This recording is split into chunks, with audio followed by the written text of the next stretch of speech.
So the eyes of the world will be on Times Square tonight. This year's ball drop will be scaled back due to the surge of COVID infections from the Omicron variant. But the city vows to provide a safe event for everyone in attendance, and the NYPD will be out in full force to keep everyone safe. Joining us now, someone with inside knowledge on security preparations in Times Square, former NYPD Chief of Department and now Senior Advisory to the Mayor for Recovery Planning, Terrence Monahan. Thank you so much for joining us. The first year in a long time you won't actually be down there, right?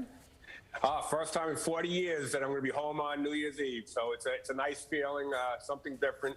But the city's in good hands with the people that are out there keeping it safe. Oh, Happy New Year to you. And how is it so different this year for the NYPD dealing with COVID and also having to sort of check people with masks and vaccinations? There's a different element to it that hasn't been there in years past.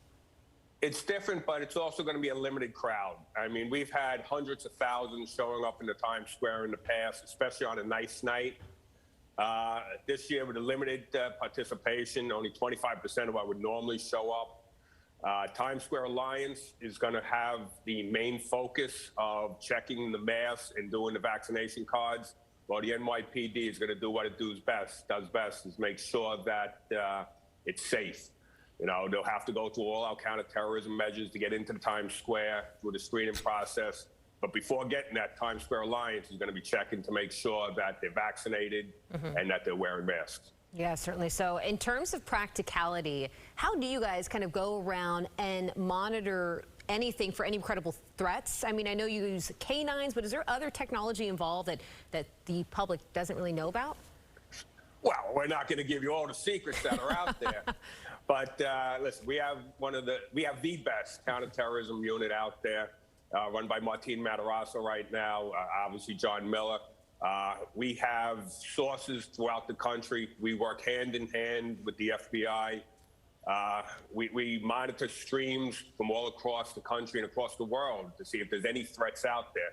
And then we'd be able to focus in. You know, one thing that we do, the NYPD does, is look at what happened elsewhere.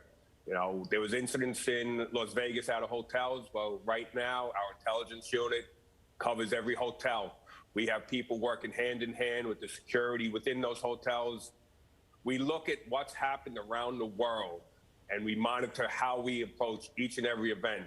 And that's what the NYPD does better than anyone. So the information we get and how we glean it out, how we give it out to our offices, you know, it is just a wonderful machine to watch as the NYPD prepares. Top secret, but, you know, still safe nonetheless. I want to ask you, though, about just this past year, and you look at what has happened in Times Square, a couple shootings. The violence has kind of gone up. We've talked about it throughout the year. What have you guys done this past year to really bring back the resurgence of Times Square? That was important. That was one of the main things I had to do. You know, as New York City goes, Times Square goes. We follow Times Square. Broadway is so vital. Working hand in hand with Tom Harris from the Times Square Alliance, Chrissy Nichols from the Broadway Association, making sure those shows got open. A lot of resources had to be put into the Times Square area. We increased the number of police officers in there, but just as importantly, we increased the number of homeless service workers working in there, consumer worker protection for some of the peddler issues, the different quality of life things that were going on. Because a lot of what was happening was related to quality of life. CD sellers out there involved in some of those shootings.